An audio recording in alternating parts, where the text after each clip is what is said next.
Hello everyone, welcome back to the channel. Today I'll be doing an unofficial Commander Spotlight featuring Charles Martel, the Immortal Hammer.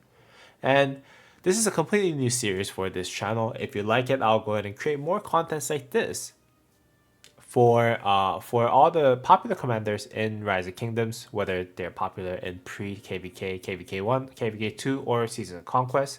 So if you did like this content, please go ahead and drop a subscribe or like, or both for the channel.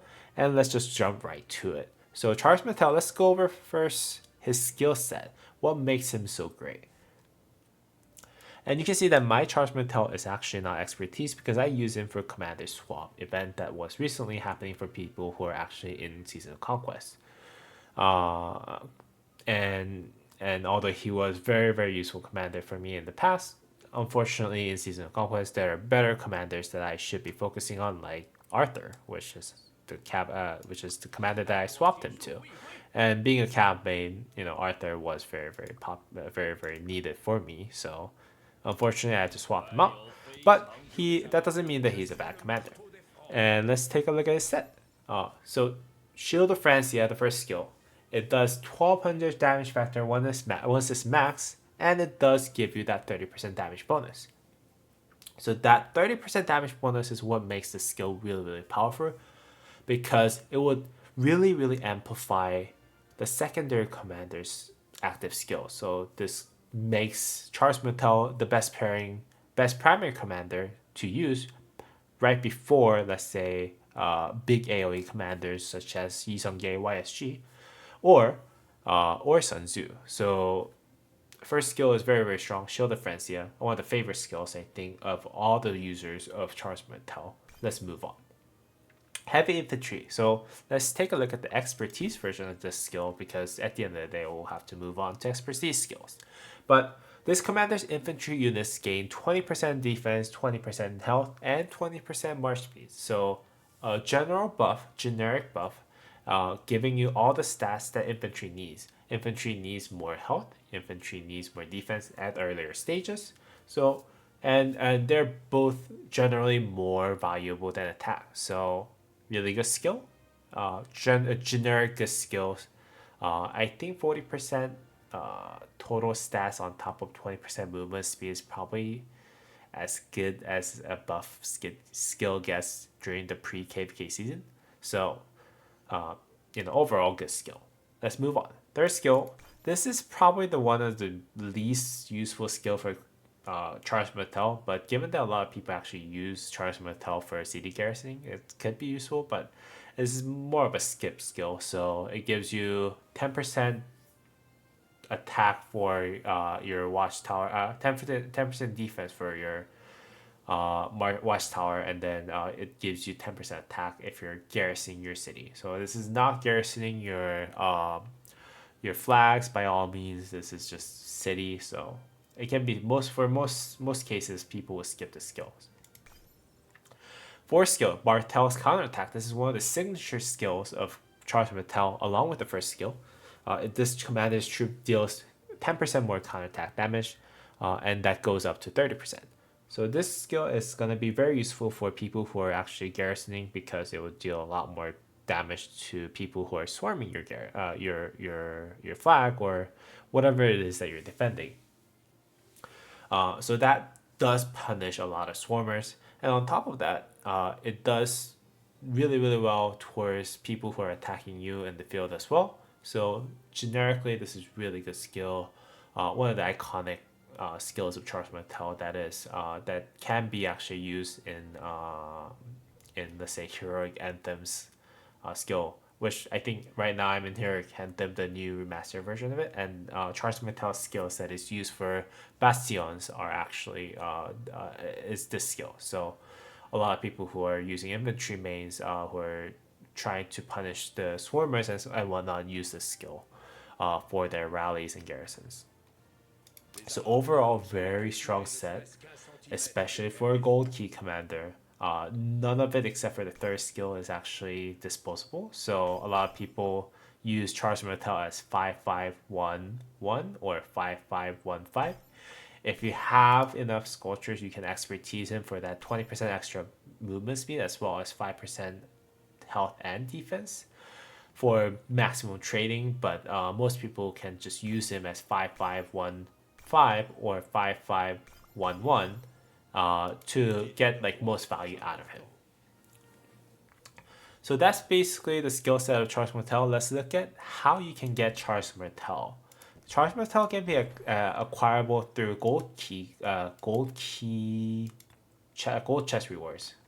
I was just trying to find the way for you to actually say this word. But then again, yeah. So Charge Martel is one of the commanders that we call a gold key commander. So you'll be able to get him by get gold keys by clearing your daily quests on daily basis, and Charge Martel will be able to, you add a chance through a gacha, you'll be able to get Charge Martel.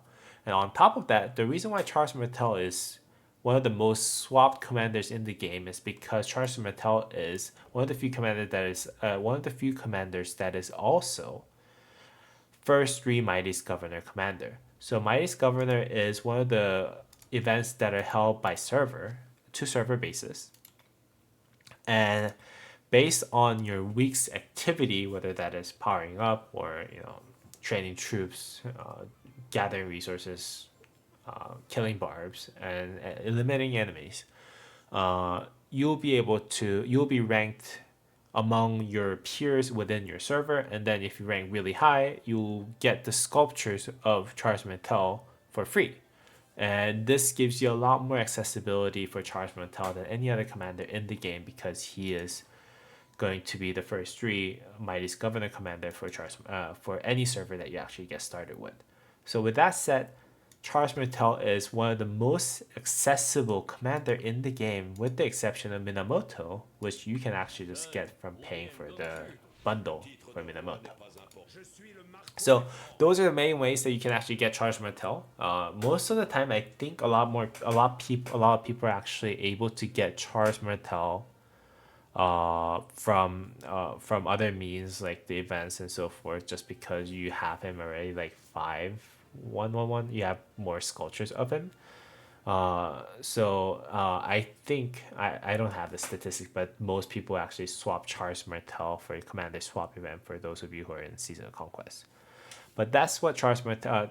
So accessibility wise, Charge Martel is very, very accessible. A lot of people would have Charge Martel at least 5111 or 5511, so that you can actually use him for anything that any uses that I'm about to go through later down the video. Now, Charge Martel also has a museum buff. So museum is something that you actually get once you actually enter Season of Conquest. This is just a way for Rise of Kingdoms to make sure that old commanders that are relatively outdated and don't have as much skill damage factor as other commanders do, to stay more relevant to the game. And at max relic, you actually get 50% attack, 10% infantry health, which is 60% total stats, which is actually pretty good. So if you want to use Charge Martel for other uses, you can actually still use him in post-Season of Conquest as well. So let's take a look at the best commander that you can pair Charge Martel with at each stage of the game. First, there are a couple options of epics. So like there's Joan of Arc. You can use it for buffing March if you're not maining infantry, which is fine. I think also Bjorn is pretty useful, because Bjorn is overall pretty strong epic commander during pre-KvK season as well. But I think Pyrrhus is probably better than those 2 commanders, just because of how strong he is with his normal attack buff, as well as stats that you get from being legendary commanders.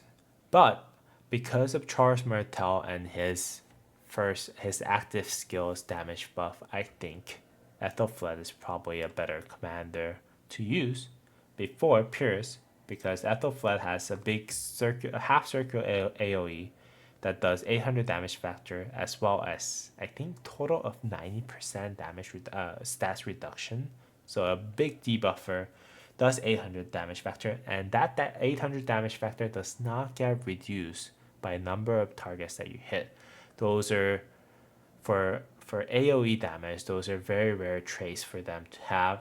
So it would allow you to actually hit maximum of 5 targets without reducing your without reducing single percent of your skill damage factor, which is really, really strong, I think, for you to use along with Charge Martel, because Charge Martel has that damage buffing factor. It gives you tankiness with the active seal shield, and I think it's a really good pair with Charge Martel in my opinion. Now, Mehmet is a very difficult commander to get. I'll put him right after Ethelfled, because Ethelfled you can just get her from completing scenario quests, but then again, Mehmet, granted that his damage factor is only 1150, which is not a lot better than Ethelfled. He does have 20% skill damage factor, but then again, unless you expertise him, I don't think he's really that much better than Ethelfled on the field. If you expertise him, he might be good, but then again, most people during pre-KvK is not going to be able to expertise Mehmet unless you're mega crooking. So I'll just use Ethelfled over Mehmet in my opinion. Actually, I think Mehmet and Pierce is debatable, like who comes first. But then again, with the fact that he does 30% damage factor, I think AoE is a little better than single target damage that Pierce does. So I'll just go ahead and put Mehmet before Pierce. And Sun Tzu. Sun Tzu is a weird one. Sun Tzu. Let's actually take a look at Sun Tzu in the game. Shall we? Let's just move on to Sun Tzu. So Sun Tzu is a very, very strong, actually probably the strongest epic commander in the game. And because for one, he's very usable, very accessible because of the fact that he's an epic commander. And two, once you expertise Sun Tzu, his active skill becomes a damage printing machine. The reason why that is the case is because so let's read through his skill.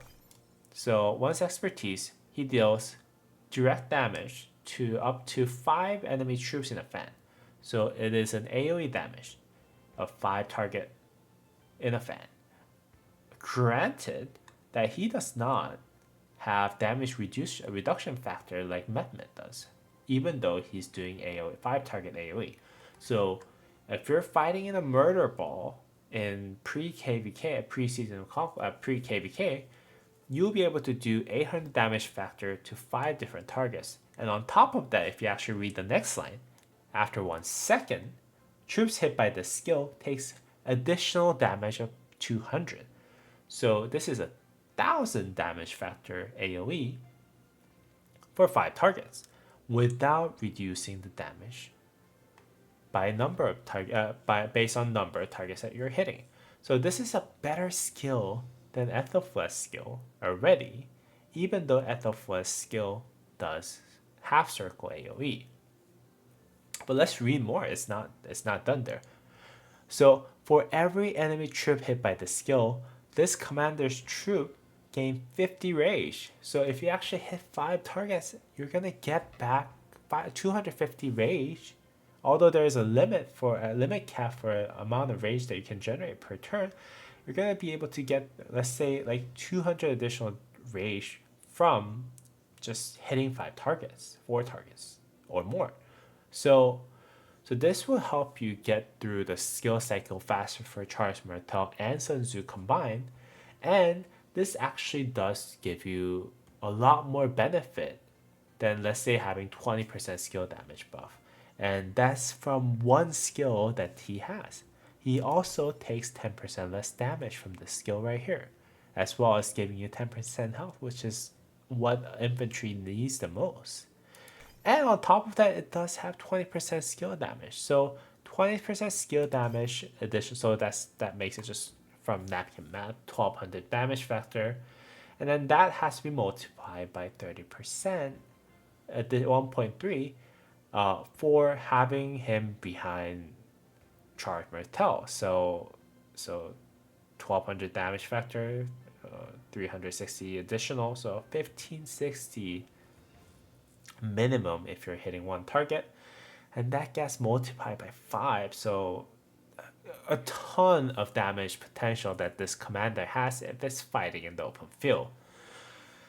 And with that said, I think Charles Martel's best pairing during pre-KvK season, even if you can expertise Mehmed, is going to be Sun Tzu. And a lot of you might disagree with this, but I simply can't find a justification for using Mehmed on Charles Martel. You can use Mehmed on, let's say, Archer March that you have. You can use Mehmed behind Minamoto that you have. So just like use Charles Martel and Sun Tzu and just be done with it. It would take 10% less damage. It would absorb a lot of damage from the shield. It would do a massive AoE if you're fighting the murder ball. It would also gain back a lot of rage. It would do extra damage with skill damage buff. It's just I think Sun Tzu is probably the best pairing for pre-KvK stage at this point. Now, once you move on to KvK1, where you have access to Richard and Lee Seung-ge, I think Lee Seung-ge is probably better pairing for Charles Martel than Sun Tzu, just because of the fact that his damage factor is way more than Sun Tzu. Let's just go ahead and look at it. His kit right here. So his damage factor is 1700. So unless he's hitting way more targets than Sun Tzu, his damage factor is a lot higher than Sun Tzu. But on top of that, he has a lot more skill damage buff than Sun Tzu. So I think regardless of how many targets that you hit, although his expertise skill, the active skill, does have that 15% damage reduction per target hit, he will do a lot more damage than Sun Tzu, in my opinion. And it will be a lot easier for you to hit because it's a circular AoE. And on top of that, he also has rage generating engine here. If you actually land the basic attack, you have 10% chance to gain 100 extra rage, although you wouldn't be able to gain the archer unit attack, 100% archer bonus attack, like all archers do. This would gain this extra rage gain generation is more than good enough for you to actually use him over Sun Tzu. With that said, is he better than Richard as a pairing? So is Lee Seung-ge better than Richard as a pairing? I would think so, yes. Because in the open field, Richard and Charles Martel are gonna basically tank itself. No one's gonna attack you because you notice that like you're using Charles Martel and Richard, you're gonna shield and heal, but you're not gonna do any damage except for your basic attack. So a lot of people are just gonna ignore you and then attack other Charles Martel and Lee Seung-ge's. Now, whether or not you should use Charles Martel with Lee Seung-ge or whether or not you should use Richard and Lee Seung-ge really depends on the skill level that you have on Richard. I think Richard is a better pairing for Lee Seung-ge. But if you want maximum damage output, I think Charles Martel might be a better play because of that damage buff that you get from his skill number 1, active skill. Now moving on to KvK2, if you want to play on the field, Alexander the Great is a better pairing. If you want to garrison, Constantine is not a terrible option for you to actually garrison because of the fact that he does heal a lot. But then again, Alexander the Great is a better pairing overall, in my opinion. So that's basically how I would pair him. Sun Tzu for the pre-KvK, Lee Seung-ge, and then Alexander the Great for the KvK1 and KvK2. So let's wrap our very first unofficial commander spotlight of Charles Martel with a star rating as well as one sentence summary of what Charles Martel means to people who are playing Rise of Kingdoms. So for the one sentence summary, I'll say he is probably the best pre-KvK tank and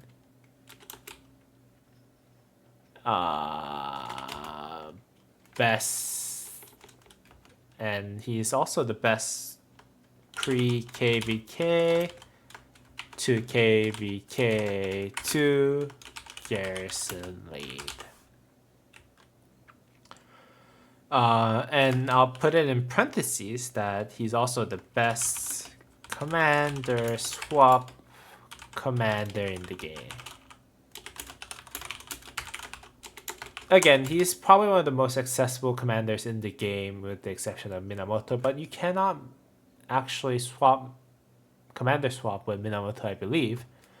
So for people who are looking to commander swap as they enter Season of Conquest, usually because you're able to get so many commander sculptures of Charles Martel through Midas Governor events as well as your gold keys, I think he's probably the best commander swap commander in the game as people enter Season of Conquest.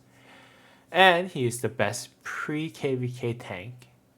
And he's the best garrison lead combo. You can basically create any strong garrison with Charles Martel in there, whether it's Yi Seong-ge, whether it is Richard the First, or the Alexander the Great. Or if you actually are still in pre-KvK, then you can also use Sun Tzu as your secondary to garrison something. So very strong tank as well as garrison lead for the early game. And with that said, I'll go ahead and leave him a 4-star. I think he's really strong. He basically makes infantry the most relevant, most overpowered troop type for the pre-Season of Conquest timing.